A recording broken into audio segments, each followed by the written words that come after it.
Officials are now using air transportation to move migrants from overcrowded processing centers to lesser impacted facilities, particularly from the Rio Grande Valley sector. On Friday, officials in the Rio Grande Valley Border Patrol sector began flying migrants from McAllen, Texas, to Del Rio, Texas, the Washington Post reported. The flights are operated by U.S. Immigration and Customs Enforcement, ICE, but the migrants remain in the custody of Border Patrol. The Post reported that the flights are aimed at moving single adults and family units from South Texas detention facilities as authorities prepare for even larger numbers of family units and unaccompanied minors.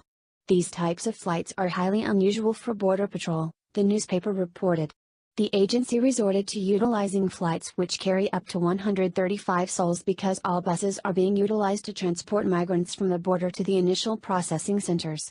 The flights are said to cost taxpayers about $16,000 each, or about $120 per migrant. San Angelo Live reported that migrants are being flown to Laughlin Air Force Base near Del Rio. Border Patrol officials then utilize buses to move the migrants to the Border Patrol station. Border Patrol officials stressed these are non-criminal alien family units.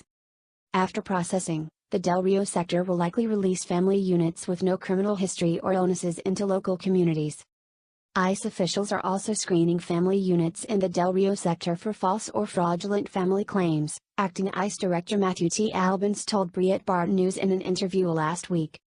"We have been working these cases from an investigative standpoint for quite a while," Director Albans told Breitbart News. "What we're doing now that is a little different is surging the additional resources to the ports of entry and Border Patrol stations where these individuals are being arrested and being processed. We've got teams in 7 different locations who are conducting interviews of people who appear to be fraudulent families or where we have concerns that they are not who they say they are. The results have been staggering thus far," the director stated.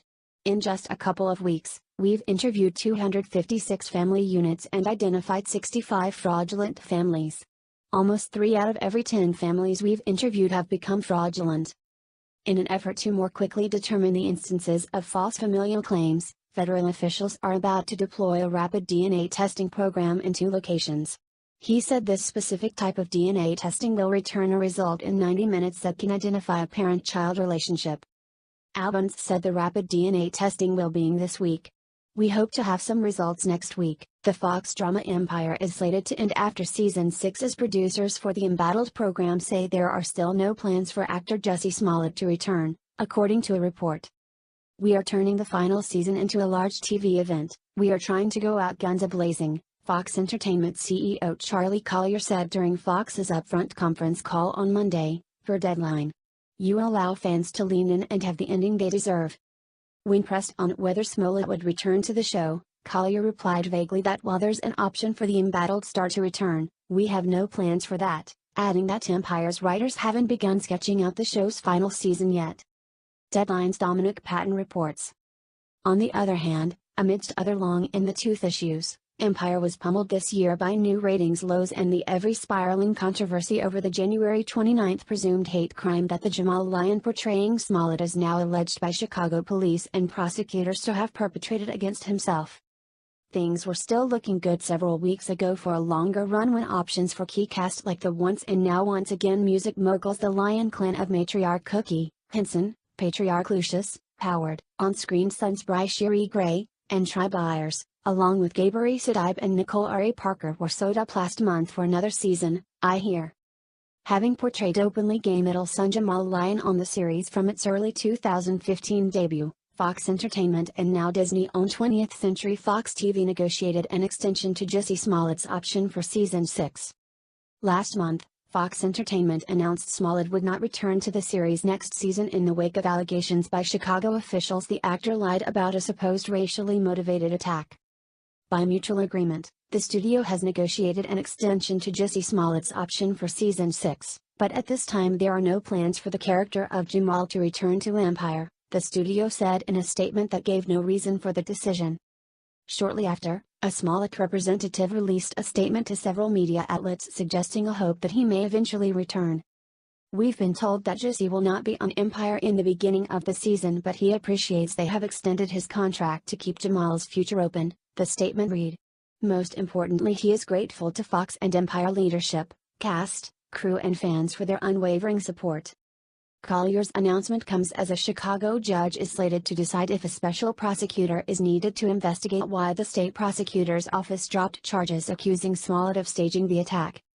Former Illinois appellate judge Sheila O'Brien had asked for a special prosecutor to examine why the office of Cook County State's Attorney Kim Foxx dropped charges against the Empire Star. O'Brien asked Martin last week to recuse himself because his son is a prosecutor in Foxx's office. Prosecutors opposed Martin's recusal, saying it wasn't necessary and would set a bad precedent. A federal judge has ordered the state of Florida to provide all election ballots in Spanish starting with the 2020 election cycle. The judge agreed with a group of voters born in Puerto Rico who said the lack of Spanish ballots limited their access to the polls and that the English-only ballots are a violation of the Voting Rights Act. Compliance with this order is not optional, wrote Chief Judge Mark Walker of the Northern District of Florida Gainesville Division, according to Fox News. This court will not hesitate to use every tool the law provides to enforce this order. The judge also reaffirmed that people born in Puerto Rico are U.S. citizens and English-only ballots violate the rights of those raised and educated in Spanish. Walker ordered that all primary and general election ballots must also be printed in Spanish starting with the ballots in March of 2020. But the judge also praised the state of Florida for its plans to address the situation on its own. Governor Ron DeSantis and Secretary of State Laurel Lee have already begun the process of providing Spanish-language ballots in all 32 counties in time for the 2020 elections. The government should be applauded for the effort, Walker said. Walker noted that his ruling is meant to ensure that greater ballot access is applied. Democrat presidential hopeful Cory Booker told CNN offering thoughts and prayers for gun crime victims is bullshit. Booker said, "We are not going to give thoughts and prayers, which to me is just bullshit." This is not the first time Booker has dismissed prayers for gun crime victims. On March 31, 2019, Breitbart News reported that Booker told a CNN town hall, "I am frustrated with politicians who, all the best they can muster, is to give thoughts and prayers." During that same event Booker claimed that America has, in the aggregate, a mass shooting every day. In other words, if you take 2 people shot in Democrat-controlled Chicago, add them to the 2 shot in Democrat-controlled Newark, New Jersey, and add in the 1 or 2 shot in Democrat-controlled St. Louis, you can count that a mass shooting. Booker is also pushing TSA pre-check style interviews for would-be gun buyers, licensing, universal background checks, an assault weapons ban, and a host of other new gun laws. Doris Day, the honey-voiced singer and actress whose film dramas, musicals and innocent sex comedies made her a top star in the 1950s and 60s and among the most popular screen actresses in history, has died. She was 97. The Doris Day Animal Foundation confirmed Day died early Monday at her Carmel Valley, California, home. The foundation said she was surrounded by close friends. Day had been in excellent physical health for her age, until recently contracting a serious case of pneumonia, resulting in her death, the foundation said in an emailed statement. With her lilting contralto, wholesome blonde beauty and glowing smile, she was a top box office draw and recording artist known for such films as Pillow Talk and That Touch of Mink and for such songs as Whatever Will Be, Que Sera, Sera, from the Alfred Hitchcock film The Man Who Knew Too Much. But over time, she became more than a name above the title, right down to her cheerful, alliterative stage name. She stood for a time of innocence and G-rated love, a parallel world to her contemporary Marilyn Monroe. The running joke, attributed to both Groucho Marx and actor-composer Oscar Levant, was that they had known Day before she was a virgin. Day herself was no Doris Day, by choice and by hard luck. In Pillow Talk, released in 1959 and her first of 3 films with Rock Hudson, she proudly caught up with what she called the contemporary in me. Her 1976 tell-all book, Doris Day, Her Own Story, chronicled her money troubles and 3 failed marriages, contrasting with the happy publicity of her Hollywood career. "I have the unfortunate reputation of being Miss Goody Two-Shoes, America's Virgin, and all that, so I'm afraid it's going to shock some people for me to say this, but I staunchly believe no 2 people should get married until they have lived together," she wrote. She never won an Academy Award, but Day was given a Presidential Medal of Freedom in 2004, as George W. Bush declared it a good day for America when Doris Marianne von Koppeloff of Evanston, Ohio decided to become an entertainer. In recent years, she spent much of her time advocating for animal rights. Although mostly retired from show business since the 1980s, she still had enough of a following that a 2011 collection of previously unreleased songs, My Heart, hit the top 10 in the United Kingdom. The same year, she received a Lifetime Achievement honor from the Los Angeles Film Critics Association.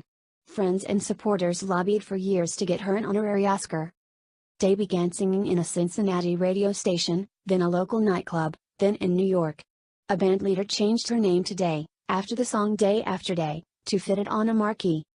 A marriage at 17 to trombonist Hal Jordan ended when, she said, he beat her when she was 8 months pregnant. She gave birth to her son, Derry, in early 1942. Her second marriage also was short-lived. She returned to Les Brown's band after the first marriage broke up. Her Hollywood career began after she sang at a Hollywood party in 1947. After early stardom as a band singer and a stint at Warner Brothers, Day won the best notices of her career with Love Me or Leave Me, the story of songstress Ruth Adding and her gangster husband-manager. She initially balked at it, but the 1955 film became a box office and critical success. She followed with another impressive film, Hitchcock's The Man Who Knew Too Much, starring her and James Stewart as an innocent couple ensnared in an international assassination plot. She sings Que Sera, Sera just as the story reaches its climax and viewers are beside themselves with suspense. The 1958 comedy Teacher's Pet paired her with an aging Clark Gable as an idealistic college journalism teacher and her student, an old-school newspaper editor. But she found her greatest success in slick, stylish sex comedies, beginning with her Oscar-nominated role in Pillow Talk. She and Hudson were two New Yorkers who shared a telephone party line and initially hated each other. She followed with the thrill of it all, playing a housewife who gains fame as a TV pitchwoman to the chagrin of obstetrician husband James Garner. The nation's theater owners voted her the top money-making star in 1960, 1962, 1963 and 1964.